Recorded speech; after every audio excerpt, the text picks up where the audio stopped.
Assalamualaikum warahmatullahi wabarakatuh. Bismillahirrahmanirrahim. Alhamdulillahi rabbil alamin. Assalatu wassalamu ala sayyidil mursalin sayyidina wa habibina wa syafi'ina wa maulana Muhammadin wa ala alihi wa ashabihi ajma'in, amma ba'du. Subhanaka la ilma lana illa ma 'allamtana innaka antal alimul hakim. Wa la hawla wa la quwwata illa billahil aliyil azim. Qal muallif rahimahullah wa adama an-naf'a bi ulumihi wa bi barakati amin qala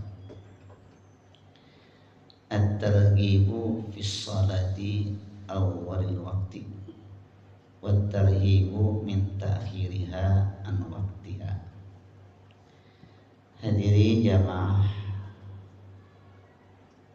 majlis ta'lim, majlis ilmu Masjid Al-Qarrabin Telkom Jakarta Selatan yang saya muliakan. Syukur alhamdulillah pada kesempatan siang hari ini setelah kita melaksanakan ibadah salat zuhur berjamaah, mudah-mudahan ibadah kita senantiasa diterima oleh Allah Subhanahu wa taala dan menjadikan keberkahan buat hidup kita semua, berkah umur kita dalam keadaan sehat walafiat. Tidak berpanjang kalam, uraian-uraian yang singkat padat ini, bicara kita di siang hari tentang at-targhibu fi sholati awal waktu, anjuran melaksanakan ibadah sholat di awal waktu, seperti saat ini kita alhamdulillah. Dalam kajian ilmu fiqih itu waktu sholat ada berbagai macam pembagiannya. Ada yang namanya waktu sholat, waktu fadilah, waktu yang utama. Waktu yang utama ya seperti sekarang kita ini nih. Sebelum azan kita sudah berada di tempat ini, ikut berjamaah. Sholat sunnah qobliyah sebelumnya ikut berjamaah. Ini namanya waktu fadilah, waktu yang istimewa, waktu yang utama. Yang Nabi anjurkan adalah as-salatu ala waktiha. Yang kedua, waktu sholat ada yang namanya waktu ikhtiyari, waktu pilihan.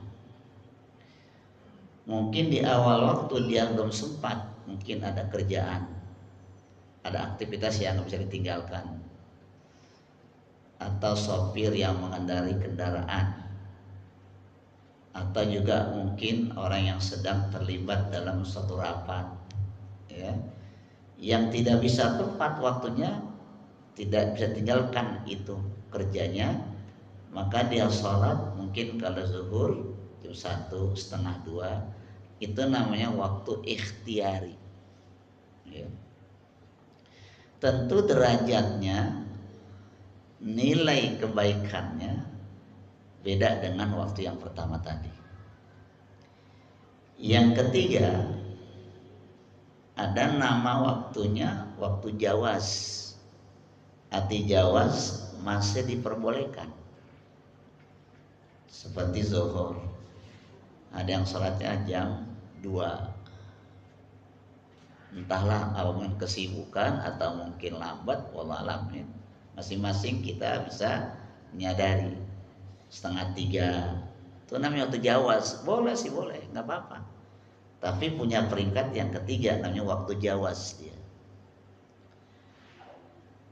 Ada waktu yang namanya waktu makruhah atau karohah. Kalau zuhur mungkin ya jam 3 lebih, itu udah makruh tuh dia. Boleh sih boleh, tapi sudah jauh, terlalu jauh dengan waktu yang fadilah tadi itu. Zuhur dari jam 3 masih ada, karena belum masuk asar, masih diperbolehkan, tapi sudah karawah, sudah kurang bagus. Tetap sah dia dapat nilai, tapi kurang baik. Namanya waktu karawah. Yang terakhir adalah waktu haram. Arti haram ini nanti kita terkena kepada orang yang lalai dalam sholatnya. Contohnya apa? Jamaah yang saya muliakan, sudah mendekati asar dia bersolat. Begitu dia sholat takbir ihram, dapat 1 rakaat, berkumandanglah sholat asar. Itu udah atau haram tuh. Dia walaupun sah sholatnya, tetapi dia akan mendapatkan 1 ganjaran. Nah, beruntunglah kita yang saat ini kalau bisa seterusnya. Walau mungkin kita nanti di rumah tidak bekerja di hari libur, maka utamakanlah sholat waktu fadilah, waktu yang utama, yang nilainya ini lebih mendapatkan 1 ridho Allah Subhanahu wa taala. Atau minimal waktu ikhtiari yang agak lambat tapi itu terlalu jauh daripada waktu yang fadilah. Dalam kitab At-Targhib wa Tarhib ini dijelaskan beberapa hadis Rasulullah SAW. Beliau katakan demikian. Qala sallallahu alaihi wasallam, awwalul waqti ridwanullahi wa wastul waqti rahmatullahi wa akhir waqti afullahi azza wa jalla. Ada 3 di sini. Dari hadis Nabi ini ada 3 jamaah yang saya muliakan. Ini hadis riwayat Daruqutni ya. Dikatakan awalul waqti. Awal waktu itu seperti kita sekarang ini kerjakan, ridwanullahi, keridhaan Allah. Jadi Allah ridho dengan apa yang kita lakukan saat ini. Artinya kalau sudah Allah ridho dengan kita hambanya ini, apa yang kita inginkan, apa yang kita hajatkan, sesuatu yang kita harapkan, Allah akan ridho dengan perbuatan kita. Allah kabulkan tentu saja. Itu kalau awal waktu. Wa wastul waqti rahmatullahi, pertengahan waktu jam 1 baru mulai sholat, itu rahmat Allah. Allah masih sayang, artinya di sini. Allah berikan rahmat dengan kesibukannya, dengan aktivitasnya, tapi dia masih segera untuk ibadah sholat, walaupun dia tidak tepat waktu mendapat rahmat Allah. Yang ketiga, wa akhirul waqti afullahi azza wa jalla, akhir waktu mungkin jam 2, setengah 3, tapi bergegas dia, tidak ada yang menghalangi. Mungkin karena mungkin di tengah jalanan yang macet mungkin ya, mungkin karena kesibukan yang luar biasa sehingga dia tidak bisa tepat di ujung-ujung waktu, tapi masih jauh. Itu dikatakan afullah azza wa jalla, ampunan Allah azza wa jalla. Jadi semua 3 waktu ini ada buat kita semuanya. Tapi jangan kita terlena, masih makan, masih minum, masih ngobrol, atau lelah tidur berlambat-lambat. Ini kena ayat fawailul lil musallin alladzina hum an salatihim sahun. Ini ayatnya nih. Sudah adzan berkumandang, kita nggak ngapa-ngapain, kerjaan sudah selesai, ya. Perut juga masih bisa ditahan, ya. Tapi kita masih entar gitu ya. Sudah makan masih bicara, masih ngobrol. Itu termasuk fawail musallin. Celaka orang yang sholat yang bagaimana? Alladzina hum fi shalatihim sahun, orang yang sholatnya lalai. Lalai dari mananya? Pertama, lalai dari waktunya yang semestinya dia udah lakukan, tapi entar itu menjadikan dia menjadi saun lalai.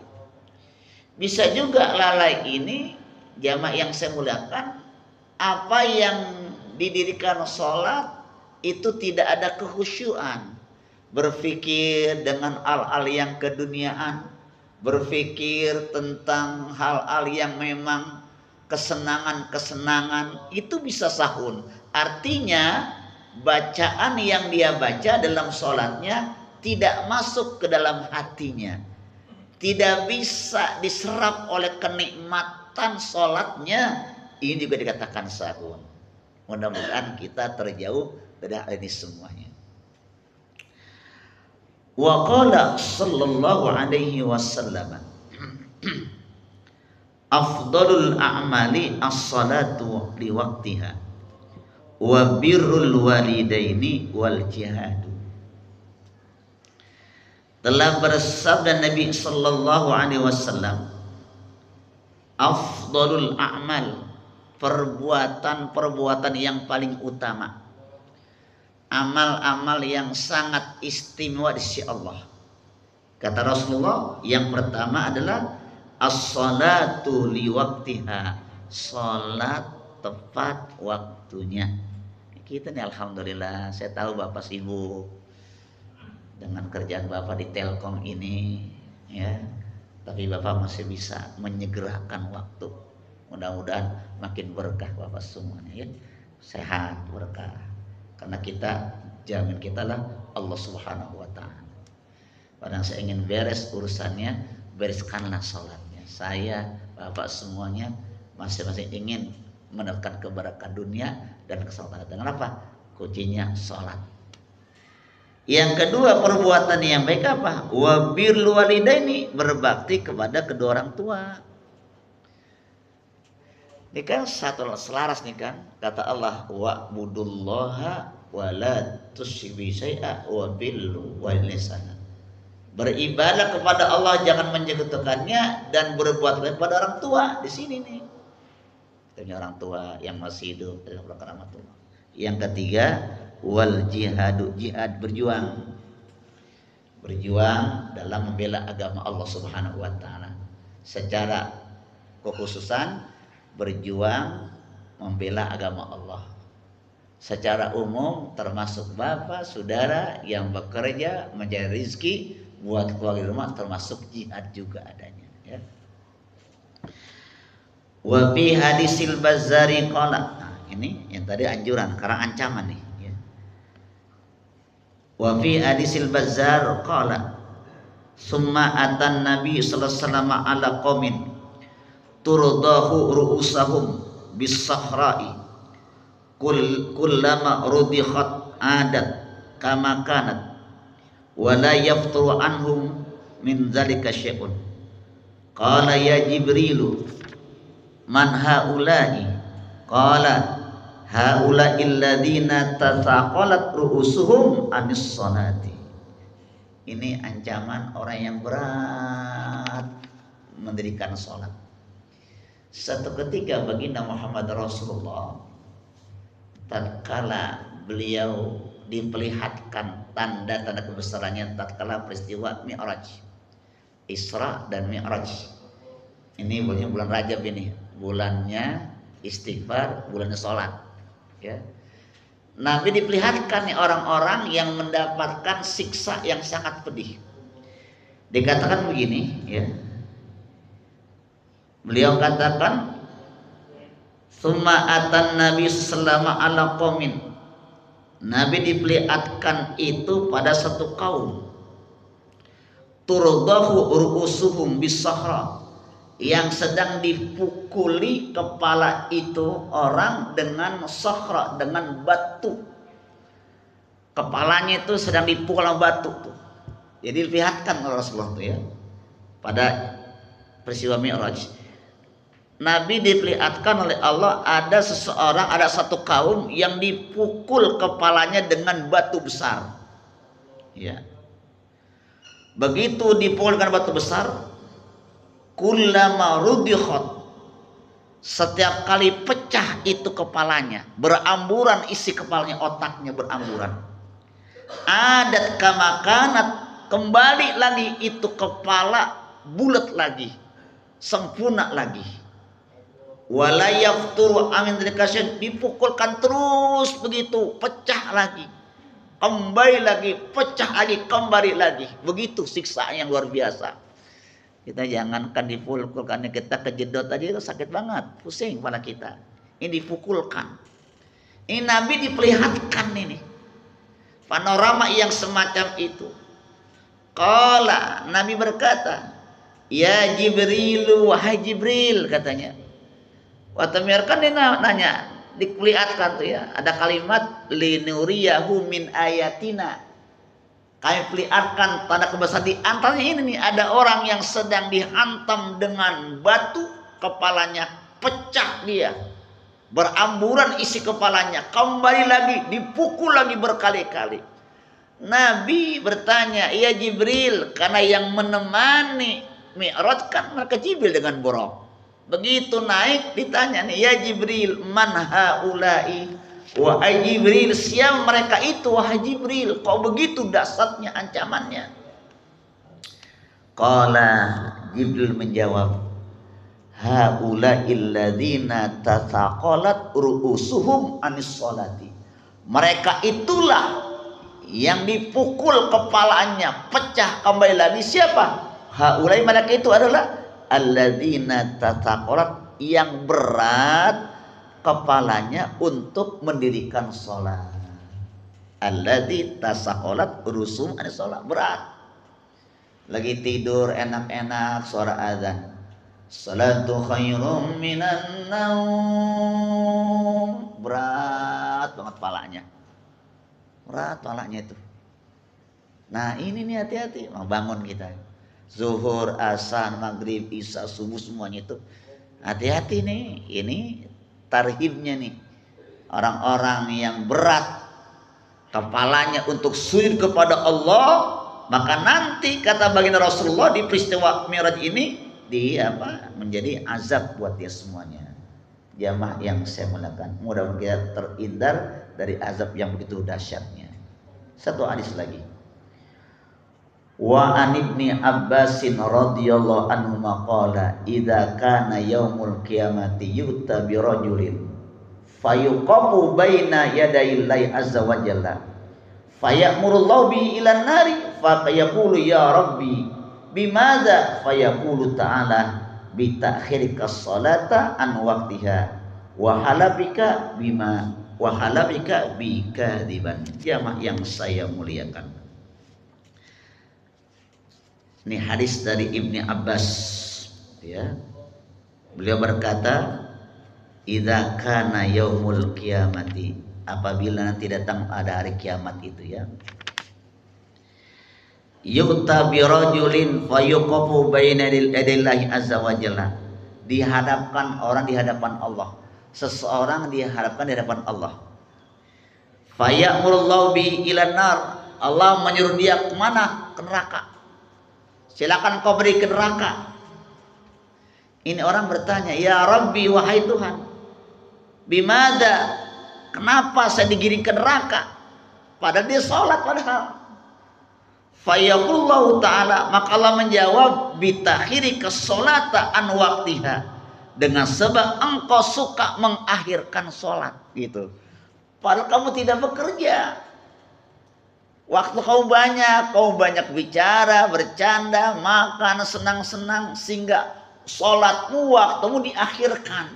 Inilah yang begitu dia di hadapan Allah, disuruh ke neraka. Kenapa sebabnya? Bukan karena dosa besarnya, tapi mereka ini meremehkan waktu sholat, sehingga Allah giring mereka. Dikatakan di sini, ya Rabbi mada, kenapa ya Tuhan? Fayaqullah, maka Allah menjawab, Allah berfirman, bitakhirika sholata an waqtiha, dengan sebab engkau suka melambat-lambatkan sholat, suka mengakhirkan sholat, suka kadang-kadang meremehkan waktu sholat, dengan itulah engkau digiring ke neraka. Na'udzubillah ya. Dan wahal fika bikadiban, dan dia suka bersumpah dusta kepadaku, dusta dengan nama Allah, maka balasannya adalah azab Allah Subhanahu wa ta'ala. Dari beberapa hadis ini mari sama-sama, ini waktunya waktu bulan Rajab ya, bulan istighfar. Mudah-mudahan kita mengintrospeksi salat kita, semoga ibadah kita diterima oleh Allah Subhanahu wa taala, dan salat kita ini memberikan kebahagiaan bagi kita semuanya, sehingga tatkala kita wafat nanti dalam keadaan husnul khatimah, salatlah yang akan bisa menolong kita. Apa kata Rasulullah? Awwalu ma yusallu yaumil qiyamah salat. Yang pertama akan dihitung, dihisab adalah salatnya.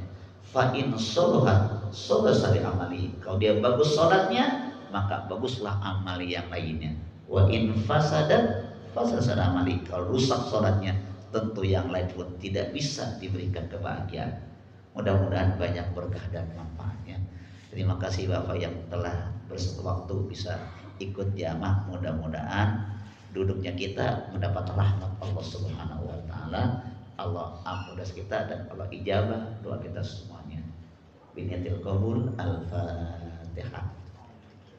A'udzubillahi minasyaitonir rajim. Bismillahirrahmanirrahim. Alhamdulillahirabbil alamin. Arrahmanir rahim. Maliki yaumiddin. Iyyaka na'budu wa iyyaka nasta'in. Ihdinas siratal mustaqim. Shiratal ladzina an'amta 'alaihim ghairil maghdubi 'alaihim waladdallin. Amin. Astaghfirullahaladzim. Astaghfirullahaladzim. Astaghfirullahaladzim. Bismillahirrahmanirrahim. Alhamdulillahirabbil alamin. Hamdasy syakirin. Hamdan yuwafi ni'amahu wa yukafi mazidah. Ya Allah, bimi sultanik. Allahumma salli wa sallim wa barik ala sayyidina Muhammad wa ala ali sayyidina Muhammad.